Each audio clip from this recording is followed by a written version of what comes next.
open up the questions to media so that you can ask your questions. And with that, please allow me to introduce City Manager Patricio County. And with that, please allow me to introduce City Manager Patricio County. And with that, please allow me to introduce City Manager Patricio County. And with that, please allow me to introduce City Manager Patricio County. And with that, please allow me to introduce City Manager Patricio County. And with that, please allow me to introduce City Manager Patricio County. Please allow me to keep our region here this morning. Helping to keep our region. Helping to keep our region here this morning. Helping to keep our region. Helping to keep our region here this morning. Helping to keep our region. Helping to keep our region here this morning.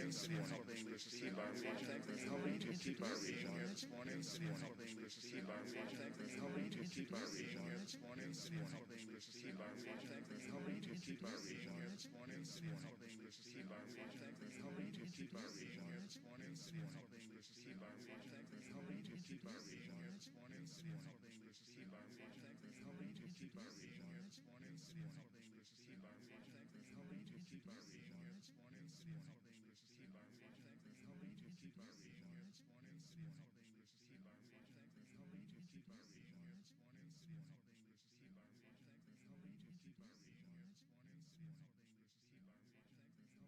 region. Helping to keep our region here this morning. For listening. This is broadcast live on the city's social media channels. Broadcast live, and it's also being recorded. And so if you don't get a chance to see it live, you can also watch it also being recorded. And so if you don't get a chance to see it live, the purpose of these briefings is to make sure the region has the best information on our water supply, on projects that we're working on to advance on our water supply, and on what's coming up projects that we're working next week advance on our water supply. So let me just start by saying we continue to build on the progress that we shared last week. By saying this week we continue to build on that. We're bringing additional water online. We continue to even more online this week. Additional water online, and we're continuing to coordinate with the region. This week we had several regional meetings this week. Coordinate more planned next week. Those are the three main things that we're focused on in these next several weeks. Which is bringing more water supply on these next several weeks, making sure our projects are moving forward to be able to do that, and then continuing to collaborate with the region. We have a big region that we service, Corpus Christi Water does. We serve 500,000 people in 7 different counties across our region. So not just Nueces County, where Corpus Christi is, but 6 additional counties as well rely on Corpus Christi Water for water. So let's begin on updating you on some of the key things that took place this week, and starting with our groundwater projects in Nueces County. We know we have groundwater projects in Nueces County and San Patricio County, but I'll start with the Nueces County. And in Nueces County, we have 3 groundwater well fields or groundwater projects. That includes our eastern groundwater site, our western, and what we call ERF or Ed Rochelle Foundation groundwater project. So our eastern well field today is producing about 4.4 million gallons of water. And we know, and I'll say it again here, that's about half what we could produce out of the 8 wells that are there. But because of a TCEQ water quality management plan that we agreed to, we can only produce about, or discharge into the river for conveyance, about half the full amount, which is 10 million. So we're transferring about 4.4 million today. This week, though, we did meet with TCEQ again to further explain the need to see if we can get a variance in that management plan to be able to discharge the full amount. The water quality in the river is impacted by the discharges coming out of Lake Corpus Christi and Choke Canyon. As the pool of water gets lower, we're seeing the water quality is getting worse. It's degrading. And so that has an impact on the river. And when we discharge the clear water out of the wells, we can't stay within the management plan on what they call total dissolved solids, because really it's a combination of both, but a big contributing factor is the degradation of the water coming out of the reservoirs down the river. In our western groundwater well field, that's a 250-acre site, we're working to construct 12 wells there, and we have 4 to 5 nearly complete. This week, we brought on nearly complete in terms of drilling. And so once the well's drilled, then you have to put the pumps in and test and bring electricity. So this week, we brought a third well on completely. And so as of yesterday, today, we're producing about 6 million gallons out of that well field. So the combined discharge into the river, which is the conveyance system, with our western well field and the eastern well field, is 10 million gallons of water. The ultimate discharge between those two and the third one I'll talk to you about, the ERF project, will be a total of let's see, 37, right? 36 million gallons. So the math is 10 million plus 17 plus 9, 36 million. So while 10 million is not 36, it is 30 to 45 days sooner than what we anticipated, thanks to Governor Abbott and our local legislative delegation. They allowed us to begin, they allowed us to get the permit, I should say, to begin on the western well field. So that's good news, and we'll continue to bring more on week by week. Each week, we'll probably be seeing another well from our western well field coming online. With respect to that ERF well field or Ed Rochelle property, the city bought the water rights from the property, not the ranch itself. It's a 2,300 acre or so ranch, but the city, through city council, bought the water rights, and at a price tag of $28 million. 38, was it 38? 28 million. But we haven't closed on the water rights agreement yet. There's a lot of due diligence that's required, akin to a title search and survey. So what we may do next week is try to do a short-term lease of those water rights so we can begin more of the permitting and more of the work there on that site.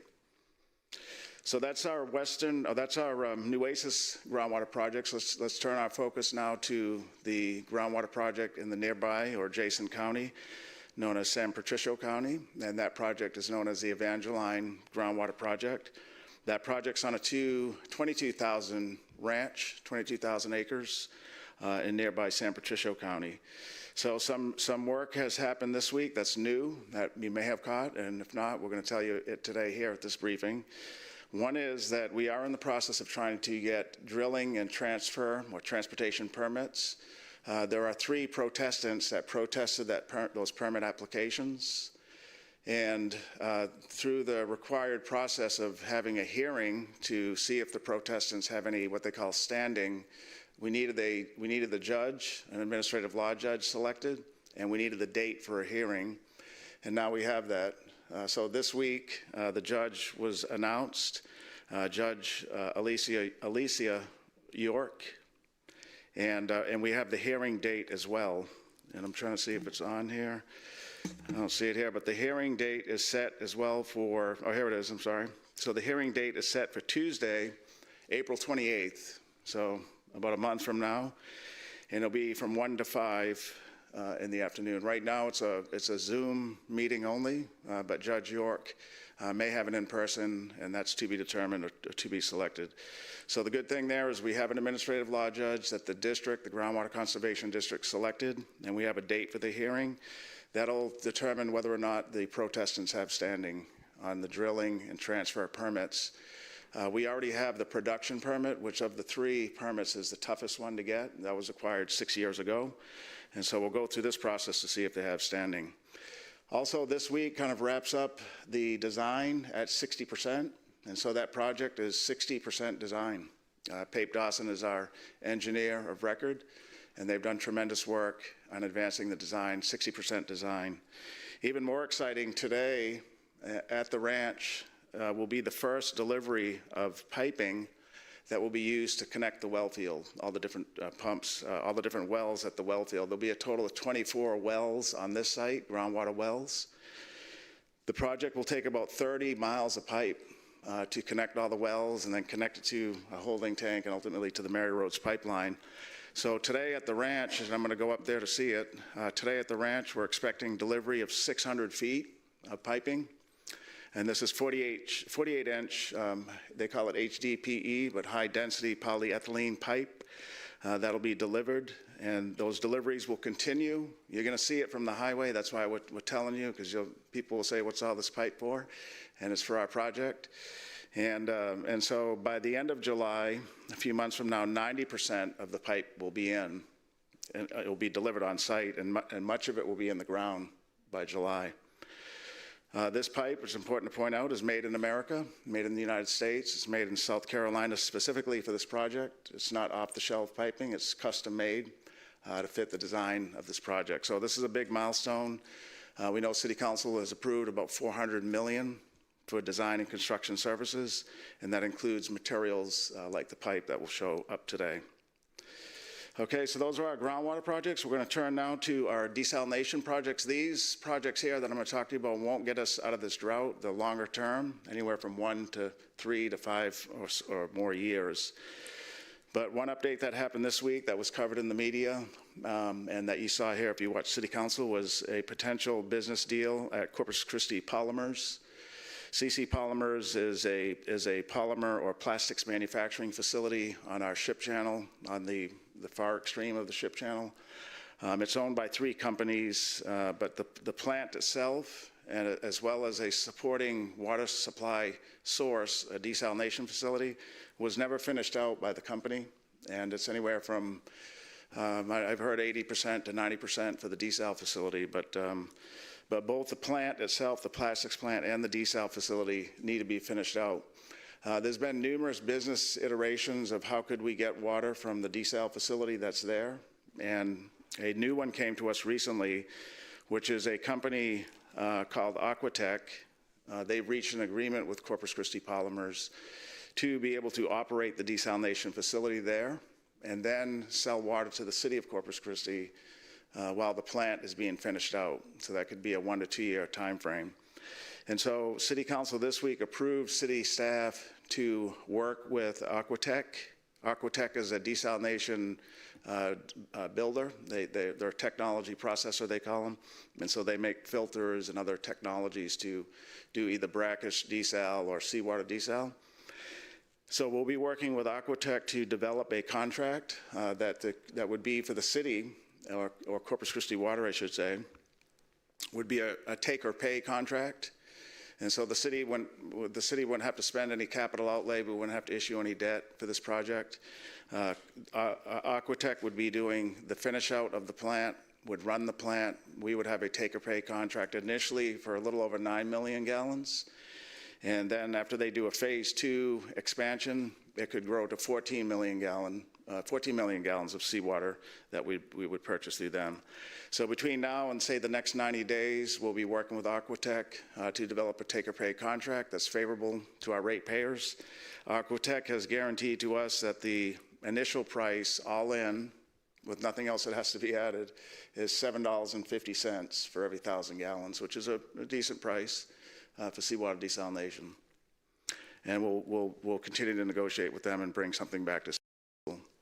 So we know about the other 3. We have the 3 desalination projects. I'll just give you a quick update on them. We have Harbor Island, Barney Davis location, and then the city's inner harbor. So the Harbor Island project that is being managed and overseen by our partners at the Nueces River Authority with John Byram. This week they had a forum that was hosted by Port Aransas, Aransas Pass Chamber of Commerce, where John Byram gave the audience there an update. And so that project's moving forward. They have already approved contracts for conveyance, construction, design and construction services. And soon, in the coming weeks, they're going to pick the partner who would design, build, and operate the facility there. I believe through their request for proposal process, they received 4 to 5 proposals. And John Byram will be providing, we're going to actually ask him to come into City Council to provide an update to the City Council. The city is a customer and a partner of this project. I recommended and City Council approved a 50 million gallon a day reservation of water when the plant comes online. So we have access to be able to buy 50 million gallons. We put a $2.7 million deposit or down payment on that. And so it's important we know what's happening with this project. So John Byram and the Nueces River Authority and the board, the Nueces River Authority board, will select a design build operator, and really in the next couple of weeks. And so that's going to be exciting for that project. The Barney Davis power plant, which is a power plant here in Corpus Christi, along the Laguna Madre, kind of on our south side. It is owned by Corpus Christi, not Corpus Christi, sorry. It is owned by CPS, City Public Service Electricity, in San Antonio. And that location, when it was owned by a prior energy company, was a location that many here locally thought would be an ideal site for a desalination facility because of its proximity to the Gulf, its proximity to existing permits where there's an intake structure to bring water in to cool the power plant. And so recently, City Council agreed here in our council meeting to allow staff to enter into negotiations with the CPS Energy CEO, Rudy, on Monday, this coming Monday, the CPS Board of Directors will discuss with Rudy Garza their desire to reciprocate and have both entities talk about, is there a business potential here where we could enter into an agreement to have another take-or-pay contract. So that's an important step, a lot of background information, but again, the summary is this coming Monday at the CPS Energy and San Antonio Board of Directors meeting in executive session. If you look at their agenda, you won't see Barney Davis or Desal, but it's on their executive session. They're going to discuss this in executive session, and then we'll expect to hear from Rudy mid next week. He and I were in touch with each other this week, and he confirmed those steps. So those are our three other projects in terms of desal. We talked about CC Polymers, but we got Harbor Island, Inner Harbor, and then the Barney Davis site. So now let's talk a little bit about regional management. And as I said in the beginning, the city of Corpus Christi Water is a regional water provider. Some cities that may be listening are probably more used to having one water supply entity supplying water to one city or community. We're one entity called Corpus Christi Water, but we provide water to over 20 communities in 7 different counties. And so regional cooperation and collaboration is important. We've made regional engagement a priority. And this week we had a great town hall in the town of Odom, which is in San Patricio County, not too far from Corpus Christi. I do want to thank personally here Mayor Maldonado and a team of his that helped arrange a town hall meeting. We had Councilmember Jesse Falcone was there, Councilmember Becky Veet was there, Commissioner Ruben Gonzalez from the county was there, and the city administrator Lisa Hernandez, and then from San Patricio County, the government affairs director, Chris Dorsey, were there, and also there was the community. And we had just a real good dialogue. We helped to answer questions they had. It was a great example of how a community engagement session should go, nice and calm and genuine. And we shared great information, and they were pleased. And so that was in Odom. So we're going to continue to do these over the coming weeks and months. We're working on scheduling a town hall or conversations with the mayor of Orange Grove, Mayor Serp, and their administrator Todd Wright. And we're also working to reconnect with Three Rivers with their mayor, Mayor Martinez, and city administrator Thomas Salazar. We're hoping to get back up there next week. And then also in the coming weeks, we'll be presenting to city councils. We're scheduling those now in the cities and towns of Rockport, Portland, and Taft as well, right? So those are coming up. So the meeting that we had in Odom, we want to thank the media for being there. I think KIII was there and others covered it. I think Chris Six covered it as well. But that was a good example of how we need to collaborate and communicate and work as a community, especially in a time like this. And so that's just a great example. So speaking of that, what I do want to do before I close here is talk about Three Rivers, because we do need to re-engage with them to make sure everybody's on the same page. Right now, we're not. And so today I want to make sure this community that's listening does have the best information on Three Rivers. And so there was some information that came out earlier this week on Three Rivers, and it was covered statewide, I believe, by local media outlets. But I don't know if everybody had the best information or the correct facts. So Three Rivers is a community north of here, north of Corpus Christi. They are not a customer of Corpus Christi Water. They don't buy water from us. We don't run their system. They're a wholly and independent water system at that city of Three Rivers.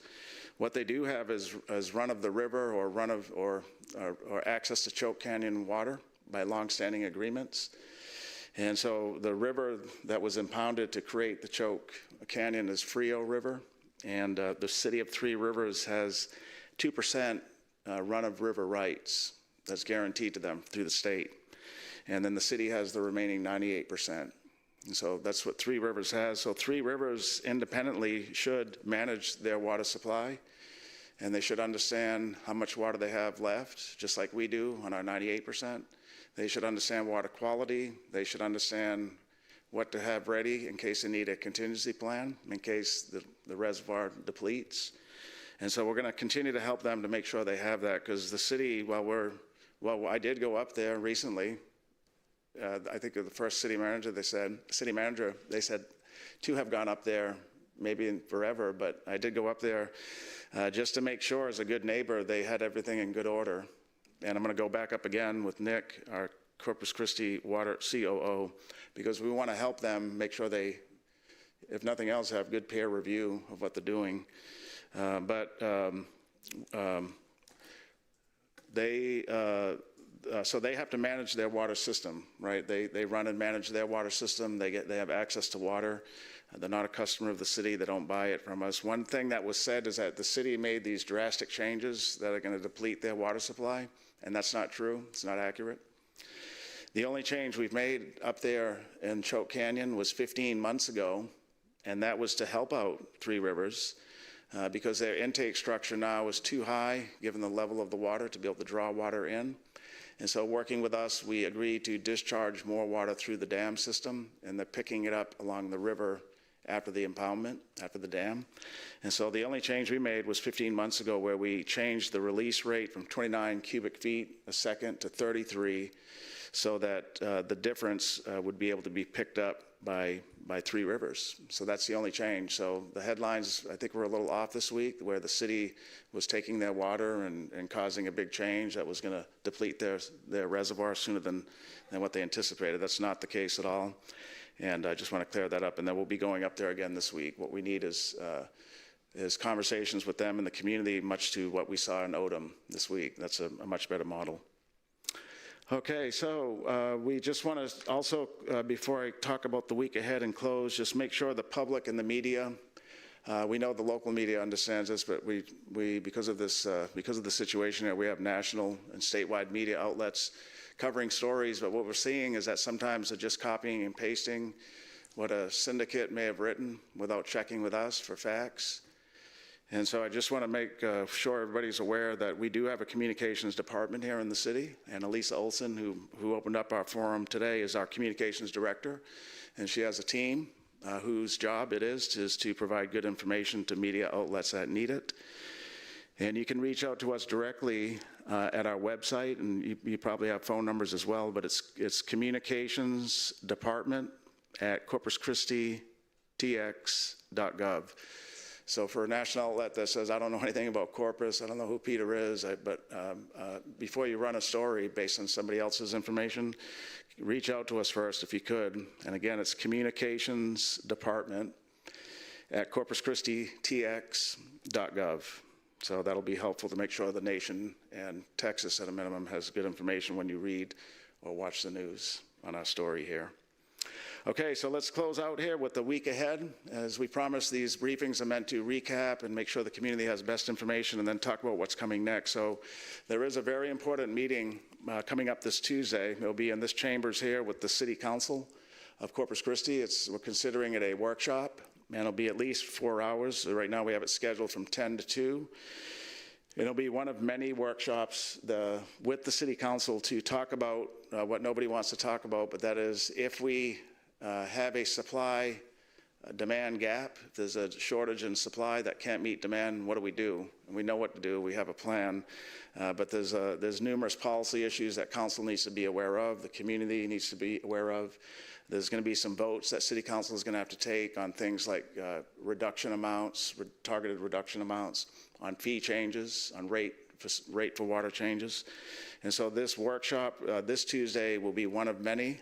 We have about 3 to 4 big ticket items we'll be talking to the City Council about, which will include a reminder of what is in our City Council approved drought management plan. That's the governing document that helps us manage water at all stages. We'll also be talking about curtailment. What does that mean, and what are some ranges of curtailment? And how does a big user, like some of our industrial partners, what would be their percentages versus a residential family?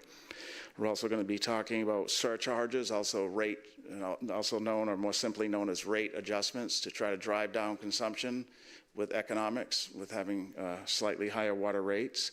And then we're also going to talk about new meter taps. That's been a big topic that many of our local media outlets here have covered. And so state law recently changed how cities and water providers can change the new meters, new water meters. And so it's not as easy anymore as just saying we're going to prohibit all new water meters.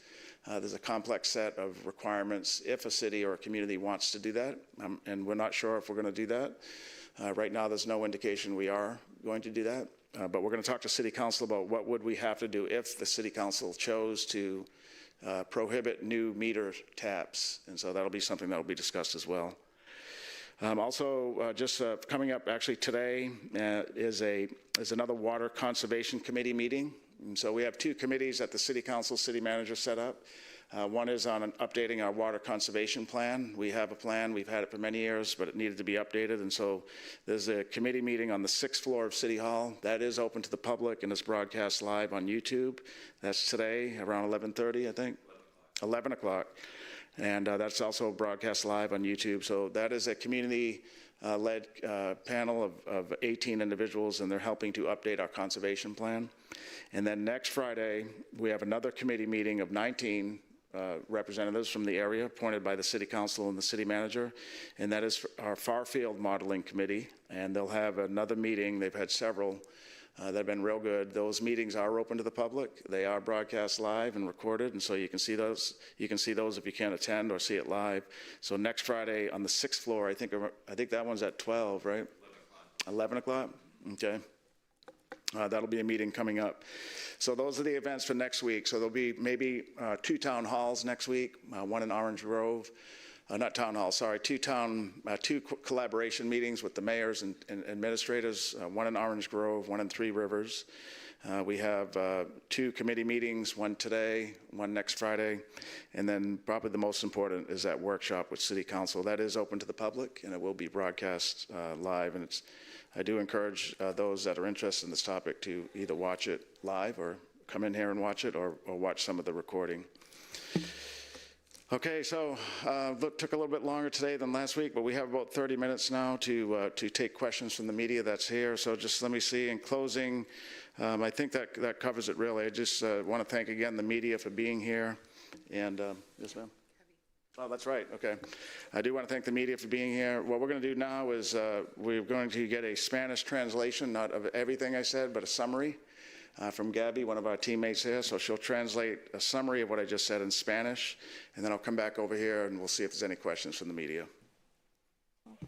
A continuación, un resumen. La ciudad de Corpus Christi está diversificando activamente su cartera de recursos hídricos mediante la expansión de aguas subterráneas, la desalinización y proyectos de reutilización de agua.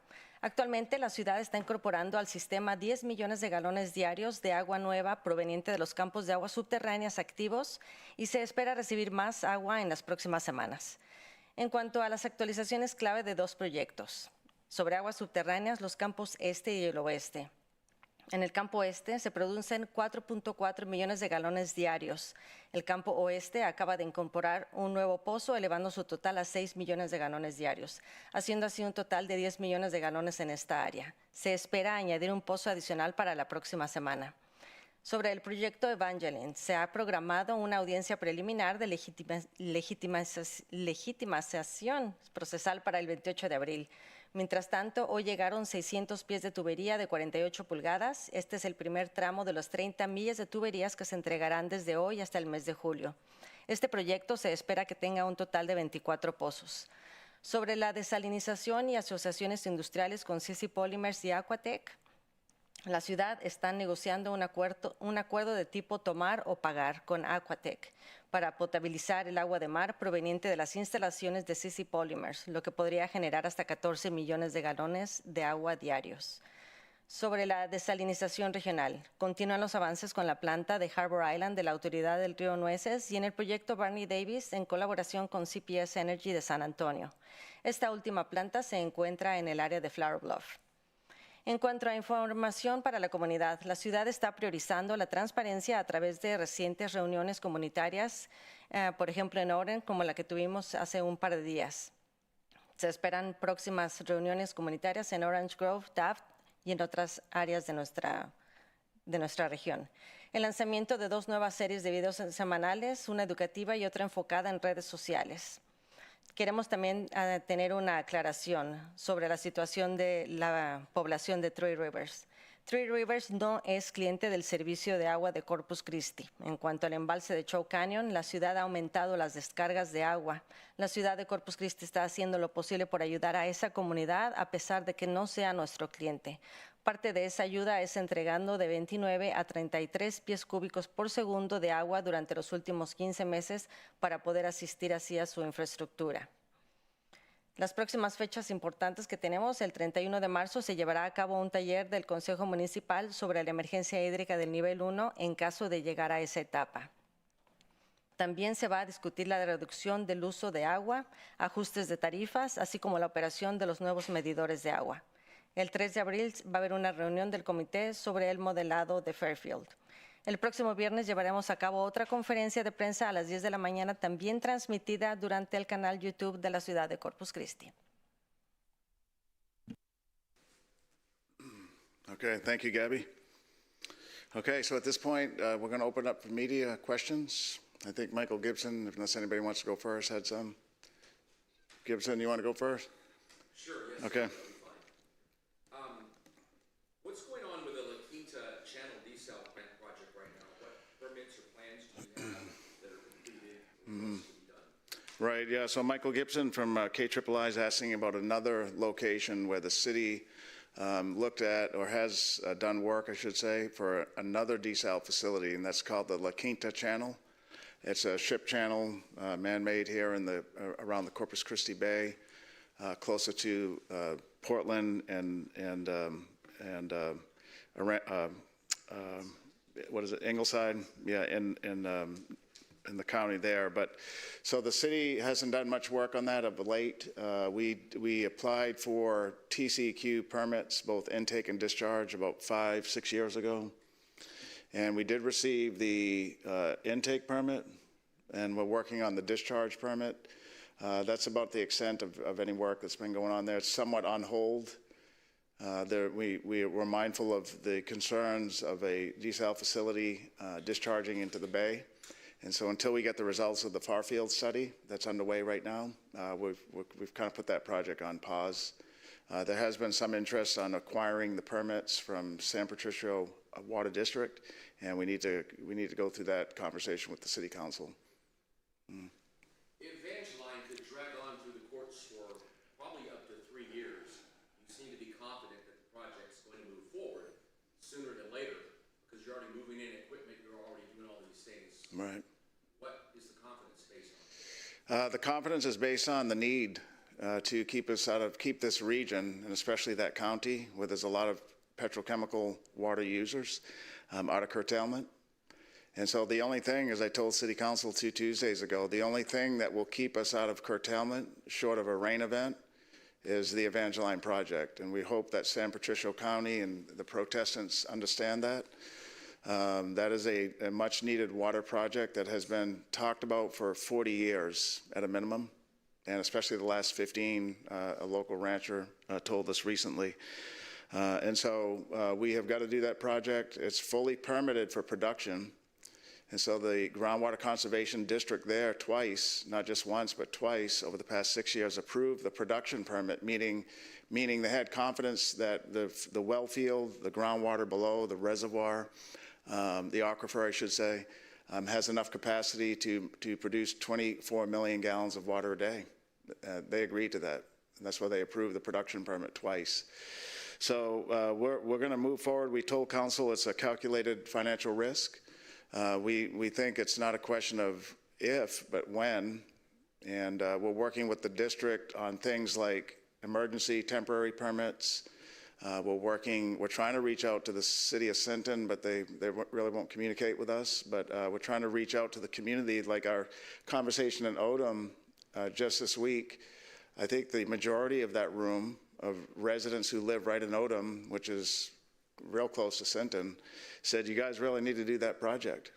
And so there's a belief in the region that the water will be beneficial to the region of San Patricio County, who, by the way, the customers there through the city, through Corpus Christi Water, every day receive 40 million gallons of water from us.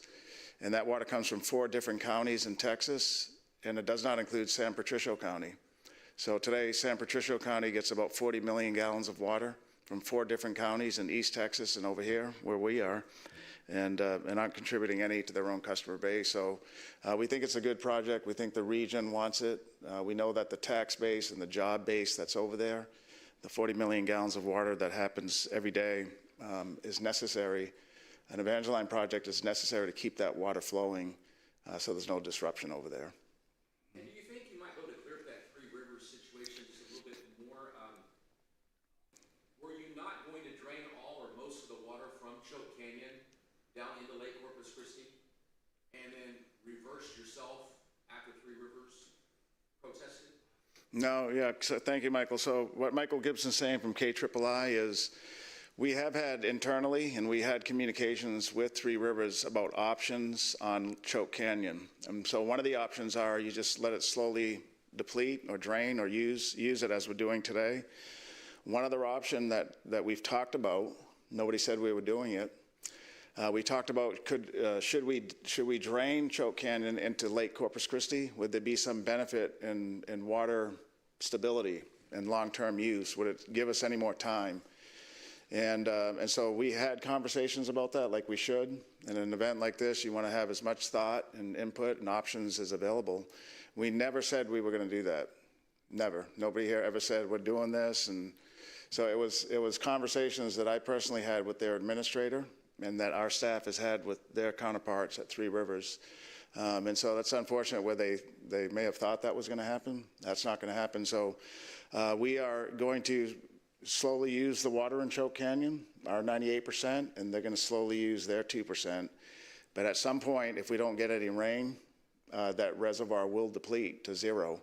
And so my reason for going up to talk to Three Rivers is to say, are you guys going to be all right up here? Because if that drains to 0, what are you going to do? And how can we help you do something? And that was the purpose of the meeting up there that we had. So Three Rivers, they manage their own water system. They have their own water rights. One comment that was made is why didn't we include them in the 3 community regional task force that we have, where the city of Corpus is meeting with Beeville, Alice, and Mathis. So the 4 of us have a partnership. It's actually an interlocal agreement. And the reason is because Three Rivers is not a customer of the city. They don't buy water from us. They don't depend on us for water. And so, but knowing that they're not part of the interlocal agreement with those 3 other entities, I made a point to go up there to talk to them anyway. It's quite a drive, but I made it, and we're going to do it again. And we just wanted to make sure they're going to be okay. A good example or good parallel is Robstown. So the city of Robstown here in Nueces County, they are serviced through Water Improvement District number 3. And that district is also not a customer of the city. And they don't rely on the city for water. They have their own water rights. But similarly, what we want to do with Three Rivers is we're proactively working with Robstown to the point where they're going to be able to interconnect into our water system if the river depletes to nothing because of the drought. And so that model is what we were using when we went up to Three Rivers to say, hey, even if you're not a customer of the city, even if you don't buy water from the city, we're here to help you because we know this is a regional issue. And that's what we did with Robstown, and it was well welcomed. And we're gonna do the same thing with Three Rivers. We just have a little misunderstanding here, I think, misinformation from this week that was made worse by not local media, but media from across the state who didn't have all the facts. And anyway, we're going to be going back up there next week. Yes, sir. Drew Bishop, Chris 6 News. If we were to enter into a level 1 water emergency, what steps are being taken to lower the chance of water boils during curtailment? Right, yeah, so Drew Bishop from Channel 6, from Chris 6. Let's see, just a second here. Okay. So Drew Bishop from Chris 6. The question is, how do we stay out of a water boil if we go into curtailment, right? Okay, so the issue of water boils, TCEQ, the Texas Commission on Environmental Quality, just like many other regulatory agencies, require water providers to give notice to the community if they need to boil water, because the water could have some issue with it. And that issue could be from things like there's a contaminant that gets into the water. Another one that's more applicable to Drew's question is if water pressures in the system drop below a certain percentage, 35 PSI, there's a chance that microorganisms could grow in the water and make you sick because the water's not moving. There's not enough pressure to move the water through the system. And so this is a real concern, and it's a good question of Drew, which is that if we don't have enough supply to meet demand, that means the system's not going to have water to put into it, and that means pressures could drop, and that means we may be mandated to do a boil water notice. And so we're working through those issues right now, and we're going to see, because TCEQ requires us to do a boil water notice like quite often if you get into that situation. So we're going to be working with TCEQ to see how can we make an event more easily understood. How can we minimize those issues? But the fact is that if the system drops pressure, we want to make sure our customers are safe. We want to make sure the water's safe. We'll be the first to be up here to say, y'all are going to have to boil the water to drink it at least, because we don't want to make people sick. We're not there yet, but it's certainly it's a concern, and that's one that we'll be talking here in one of our workshops with City Council. And could that affect any rates, water, wastewater? Yeah, so what Drew's talking about from Chris 6 is one of the ways to minimize, one of the ways to reduce demand is by increasing the rates in water. And so that's known as surcharges in our drought contingency plan. And so we're going to have that conversation with City Council on Tuesday. Right now, our drought contingency plan that is online has a section on surcharges. And the council, we haven't made a recommendation yet to City Council. But we may recommend, and council will have the choice to approve or not, surcharges or increases in rates to help drive down demand so we can save the remaining water for a prolonged period of time. That's something cities do when you get into this situation. I will say for the homeowner, for the family, it's a real de minimis amount. It's a small amount. So anybody using less than 7,000 gallons, in our typical family, the vast majority of our families use about 6,000 gallons a month. Anybody using 7,000 or more, when they buy that next 1,000th gallon of water, it'll be a $4 surcharge on it. So we need to look at it actually, because the rate's really not much to drive down consumption. So it would be $4 more for the entire month if you buy more than 7,000 gallons a month. Yeah. And then I have one more question for our chief meteorologist, Stephanie Lauber. Okay. He asked, did we ever get an answer as to why Lake Corpus Christi rose? This is the first rise in a long time. And she wants to explain why. Yeah, Nick, that question was asked earlier in the week. We don't have the answer still, Drew. So the Texas Water Development Board has a great website that I use every day now, and it shows lake levels, our reservoir levels. So in this week, I saw it myself. The reservoir of Lake Corpus Christi went up from like 8.9 to 9.1, 9.2%. So it went up slightly. It may have been from some delayed inflows from a rain event. It could be that we're withdrawing a little bit less because of the groundwater projects that are coming more online. But I don't have the exact answer, so we'll get that for you. Yeah. Mr. Zanoni, I have 2 questions from Colleen with the Texas Tribune. The first is, the city manager said a 3rd well was brought online this week at the Western well field, but my understanding was that 4 were online last week. Can you clarify, please? Yeah, I can. So we'll have to be careful of how we describe the well being online or not. So we have 4 wells that are completely drilled. We have more than that, but we have 4 wells that were completed. Last week, not all of the 4 were production ready, and so some of them had test pumps. 3 were online last week. 1 was a test pump. But in this business of constructing and operating things, there was an issue on one of the pumps. So 3 were online. 1 was a test. 1 has an issue. We were with 2 last week. So the one that has an issue still has an issue, and then we're bringing another one on. So this week there's 3 wells that are fully production. They're in production, operating all week. The 4th one is not in operation because of a mechanical issue. Okay, thank you, sir. Her other question is, since you mentioned that water quality at Choke and Lake Corpus Christi is becoming worse, how much less is the city pulling from the reservoirs compared to before? Right. Well, I don't know what time frame compared to before, but for the past several months, we've been pulling about the same amount. That question from Texas Tribune. And so it's about 30 to 40 million gallons a day comes out of our Choke Canyon and Lake Corpus Christi. But as the reporter from Texas Tribune points out, the water quality in those 2 reservoirs in our west is worsening. As the water level is lower, the water conditions are worsening, and we can see it from our testing of the water. So that includes the salt content, known as TDS, is higher. And so it's discharging pretty high. It's over 1,000 parts, when normally, and if it's, has water in there or more water, it's 600 to 800, right? Yeah, so it's 1,100 today. And then worse yet for the community, and this is a conversation that was around a couple weeks ago, is arsenic. And so arsenic is nearly 2 times the amount that's allowed by that's considered safe by regulatory agencies. So arsenic, the measurement is 0.1 is the maximum. Soon the water coming out of that based on our modeling will be 0.2.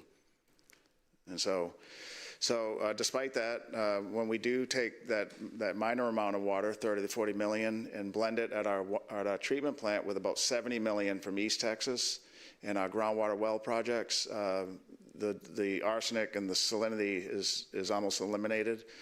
And that's proved by, and you can probably find it online, recently TCEQ did a quarterly assessment of our water at the treatment plant. And the one I want to highlight, the reading of arsenic was non-detect. So water coming out of our plant has non-detect traces of arsenic. That's because, great. And then we meet all federal regulatory and state standards in the water. So the water that we have coming out of the plant is safe and it's high quality. With this Corpus Christi Water has a high water quality rating by TCEQ. What do they call it? We are a superior water rated system. And one of those ratings includes high quality water. So despite the fact that we have a little bit of degradation out of our western reservoirs, that's only 30% of the water. So when you blend it with 70% of better quality, you're in good shape. Yes, sir, Drew. Going back to those models that they presented a couple weeks ago, you mentioned potentially narrowing those down. Now with the western well fields being operational and curtailing, what are you looking at as far as those models? Have you narrowed down any of those scenarios and have those Right, yeah, good. So Drew from Chris 6 is asking, 2 weeks ago or so, we updated what was a 1 supply demand scenario to have 5 of them. And you may recall the fan that had A through E, and there were 5 scenarios of when supply, how supply matches up with demand. 2 of the models, the worst case scenarios, said that we could call a level 1 water emergency, meaning from 6 months from that point, there's not enough water for demand. 2 of those had a May trigger for this level 1. 2 of them had a October trigger, and then 1 had no trigger at all. Everything would be fine. So the question is, have we updated those, and when are we going to present them again? We began looking at them again this week with our modeler. We use a third-party modeler that does great work in modeling now that we put in more water from the groundwater project sooner than anticipated, what impact does that have? And then another input, though, that we have to do is the Evangeline project, and it's going to be 30 days out now before we'll know, do the protestants have standing? So that'll be another important thing. And then the other element that'll change a lot of the scenarios is, can we get an exception from TCEQ on the water quality management plan? Because as I mentioned in the beginning, our eastern groundwater field, we're only able to discharge half the amount of water that we could right now today. So we're working with TCEQ. Again, we hope to hear something. So I would say in the next 1 to 4 weeks, we're going to be presenting updated models to the council and the community. Those will help us eventually. As I said, we're going to have to pick one of them to guide the region. But we don't want to make a decision too soon, and so we just need a few more pieces of information from TCEQ, from the administrative law judge process for the Evangeline project, and once we get that, then we'll present some updated charts and pick a scenario. Yes, sir. From Jimmy from the Port Aransas South Jetty. Yes, yesterday the governor announced $3.7 million city grant funding for the city. What would that mean directly for the city? Yeah, right. So Governor Abbott yesterday, as Jimmy mentioned, announced funding from the state to our military installation here. Was it 3.7 million? Yeah, and two of the projects. One of the projects was to improve their wastewater collection system. The base has a lot of deferred maintenance, and so that's good news for water quality in the area and managing their wastewater system. Another one was to produce water through atmospheric generation, and that's a concept that has been presented here at City Council before. The military, from what we understand, would use that atmospheric generation water production capability in times of emergency. If there was some type of a disaster, maybe a hurricane or something similar, where there's no water through the normal system, they would turn these atmospheric generating water systems on. The issue with those is that they're very energy intensive. The price per thousand is like off the charts. And so what the base is doing is they're coupling up those generators with solar power. And so if this thing works, and they'll use solar power to generate electricity, and then use these devices to make water out of the atmospheric generating. And it would really be times of emergency. All of the folks that we talk to that's in this business says to produce water from atmospheric generators is very expensive because of the energy requirement. But nonetheless, it's a good pilot. We've talked to the state emergency management unit led by Chief Nimkid, and he'll be interested in seeing how do these perform? How much water can you get? What's the cost? So it'll be a good test pilot. We're thankful for Governor Abbott yet again for investing in our community and caring about our community. Yes, sir. You recently had a town hall meeting with Odom. Port Aransas is the water district where we draw up our water from CCW. Are you planning on having a town hall meeting in there or surrounding areas? Yes, we are. So Port Aransas, the question from Jimmy from Port Aransas South Jetty is Port Aransas, the community of Port Aransas is a customer of the city. And but they do get their water from a water district who buys their water from us on half of their service area, I believe. Recently, I met with the city managers and administrators from the region, and we're going to have another meeting, in fact, coming up. But in that meeting, the mayor was there from Port Aransas, as was their city manager. And they told me they're interested in us coming down there and talking to them, maybe at a city council meeting or some type of town hall. So we're going to set that up. We'll go to that community as well. It's a beautiful area, a high tourist area, and so they're neighbors of ours. Obviously, they're right down there on the Gulf down there. So we'll be setting something up to go visit with them, with their city council, city manager team, and the community also. Yeah. Yes, sir, Drew? Yes, a question from Rachel Cloud. Okay. The city originally applied to TCEQ for a permanent bed and banks permit. The permit that was issued is temporary. Obtaining temporary permit means the city must file a separate application to obtain a permanent permit, and if so, does the city intend to do that, and on what time? Yeah, great. Thank you, Drew. And so that question's coming in from Rachel Clow, and it's a great question. And so what we call a bed and banks permit is issued by TCQ, and it allows an entity like Corpus Christi Water to discharge water from a well into the river. And we're doing that for conveyance. So when we discharge up to 26 million or 36 million from all of our well fields in Nueces, right now they're conveyed through the river to the treatment plant. So to get a bed and banks permit, you have to apply. There's a process. We initially applied for, as Rachel said, a permanent permit, meaning you could always discharge into the water, even though in a year or so we'll have a conveyance pipeline and we may not need the permit. But we did apply for a permanent one, but with Governor Abbott's intervention and our local legislative delegation, TCEQ recently gave us a temporary permit, not the permanent one. Just yesterday, they informed us that if we want a permanent one, we have to apply all over again for the permanent one. And we're going to do that. We're going to apply all over again for the permanent one, just to have a redundant transport system in the event something happens to our 13-mile pipeline that we'll be building in these coming months. Yes, sir. The process probably to get the full one, it could take months. Yeah, because it'd be a public engagement process if there's persons that have concern. Yeah. Yes, ma'am.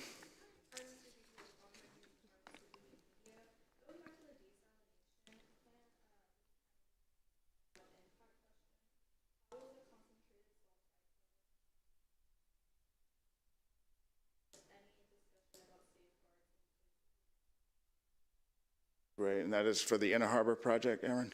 Okay. So that's Arwen Scafidi, right? Sorry.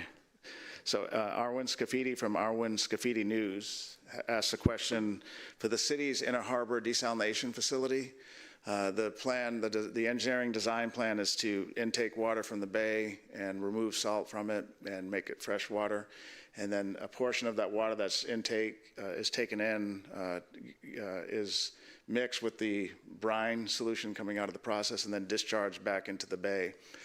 So the question is, will that harm the water, and what is the city doing to minimize harm, or even understand would there be harm? So we are in the process of doing what we call a far field study. It's essentially a study of modeling that would determine environmental impacts of a 30 million gallon a day desal facility. And we'll have the results in about 30 days, in the end of April, the preliminary results, and then we'll have a final report by mid-June-ish. And so the company is Spheros, and the modeler, Jordan Ferdinand, has done years of modeling in our bay system and understands it well. And so we're going to rely on him and his company to tell us once and for all. I asked for the study as the city manager. And so we're going to know once and for all from a professional expert who has a network of professionals that do this type of work. So a lot of credibility is at stake, and so we're going to get a good answer. I don't know if it's a good answer. We're going to get a professional answer, and so that's going to tell us can we do what we want to do? You know, will there be any harm if we have a desal facility? So that's step one. However, I will say that, you know, there are thousands of desalination facilities across the world, and many of them are in not exactly this type of a bay system, but they're in bays. And recently at City Council, a council member asked Jordan asked, I guess it was one of our but our current process technology provider that's modeling that's working to put together a contract for our Inner Harbor. They asked that company, have you and all the plants and all the 90 plants that you have either built or you're running, has there ever been an environmental issue on any of your plants? And Acciona is the company that was answering the question. And they said, no, never. Never has there been an issue from any of the 90 plants that we've either built or currently operating. Has there ever been an environmental impact issue? I personally toured 2 of the desalination facilities, actually 3 here in America. One in Tampa, Florida, one in Carlsbad, California, and one in Santa Barbara, California. And I will tell you there is extensive marine and aquatic life right at the point of discharge. So from my own eyes, I can see that these plants don't harm water bodies. In fact, in the case of Tampa, they've actually improved it because the water coming out is a little warmer. And so there's tons of manatees and sharks and other aquatic life there. But we live here and we care about our bay, and so the tests will come, the truth will come from the study that does modeling, taking historic data and modeling forward what would happen if you add this project to the bay. And so we'll know that. Thank you. Thank you, Aaron. I think, Gibson, you had one more question, didn't you?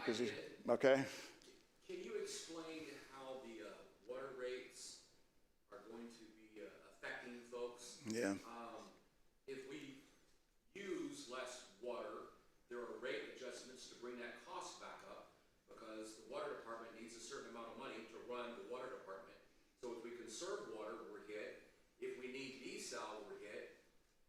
We're getting hit no matter what. How much and when does this eventually stop? Is there a total amount of money a month that you could stop at? You know, we got the wastewater and water rates raised $4.78 this year.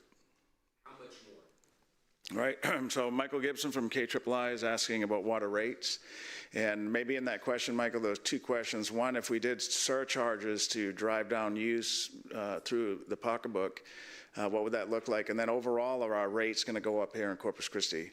And I would say overall through the country, water rates are going up because the cheapest water that is out there has already been spoken for. And so as communities grow, like Corpus Christi, like San Antonio, like others in Texas and across the country, new water sources are more expensive than the ones you have today. And water is a utility, and so that the cost for that utility is paid by the ratepayer. So without any doubt, the rates here in Corpus Christi will go up. And that's too complicated of a presentation to do here at this forum, but the rates will go up, and we've showed that to our city council about 3 council meetings ago. We had a real detailed set of charts that showed rate impacts from water projects like Evangeline, Desalination, take-or-pay contracts. Our job here at the city is to minimize the rate impacts by being smart about how we run the business, by being efficient, by making sure we're making right choices and not overpaying for take-or-pay contracts for water or issuing too much debt and burdening rates with interest costs, making sure we're well financially managed so that when we do borrow money, our interest rates are low. So that's a summary of it. So rates will most likely, not most likely, well, council has to approve them, but we will be recommending rate increases to pay for these new water supply projects and to run the system. And I think, you know, it's probably a good question to end on, because part of the reason why we're here today and why we're at where we're at is because for too many decades, we didn't have a rate sufficient to build new infrastructure projects. It's real tough for a city council, and it's not the people, it's the position who are closest to the community to tell your community and your neighbor, if I'm a council person, I'm going to increase your rates, right? It's a tough thing to do. Unfortunately, in the utility business, you have got to increase your revenues to bring on new water supply projects, to invest in infrastructure.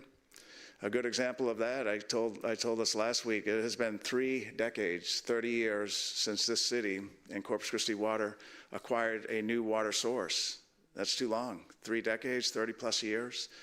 And so if you don't have the money to do that, you can't do it. And that's part of the problem that we're in today. So in the past 7 years I've been here, we've been kind of digging ourselves out of a system that wasn't maintained enough, that didn't have resiliency and redundancy.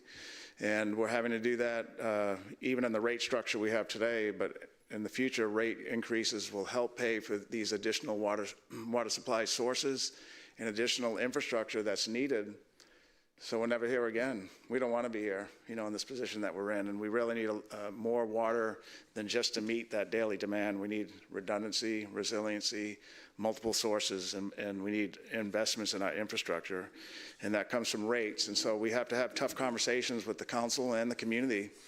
I would say, and we're going to get the facts, but our rates here in this region are probably the lowest in Texas. It's good to be low, but it's not good to be here at a press briefing talking about level 1 water emergencies. So we have to find that middle ground and be mindful that some might need utility assistance to help pay for the rates, and we're working on that as well. So. Any word from Congress or the White House on funding coming Nothing yet. So Representative Cloud, U.S. Representative Michael Cloud was here and gave city council members and myself and team briefings on his work at D.C.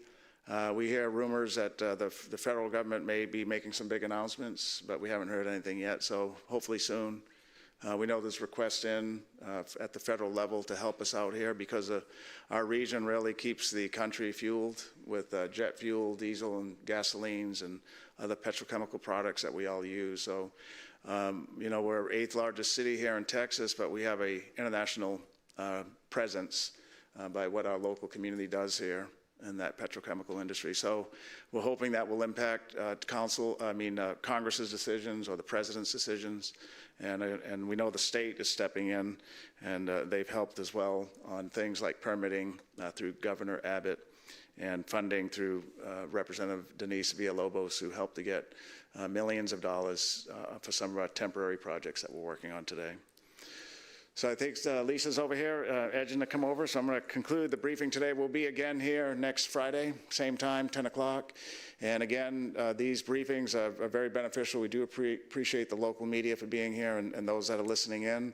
This is about getting the best information that we can to the region about what's happening here with our water. And I can just close by saying myself and the team, Nick Winkleman's here, all of our Corpus Christi Water team and regional partners are working extremely hard to bring on more water supply and keep things moving here in Corpus Christi and in the region. So thank you. Thanks for being here.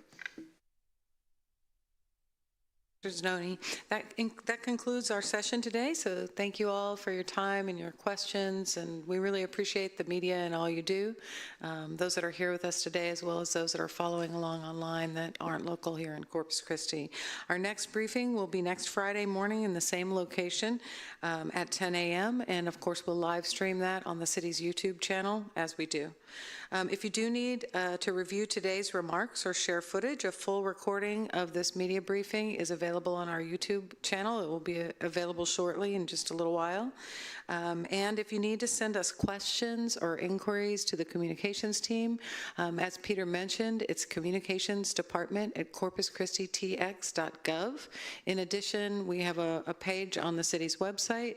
All of our communications team and public information officers' contact information, direct contact information, including telephone numbers, is available on that website. So we appreciate your help in keeping the public informed, and we hope you have a great morning, and we'll see you next week.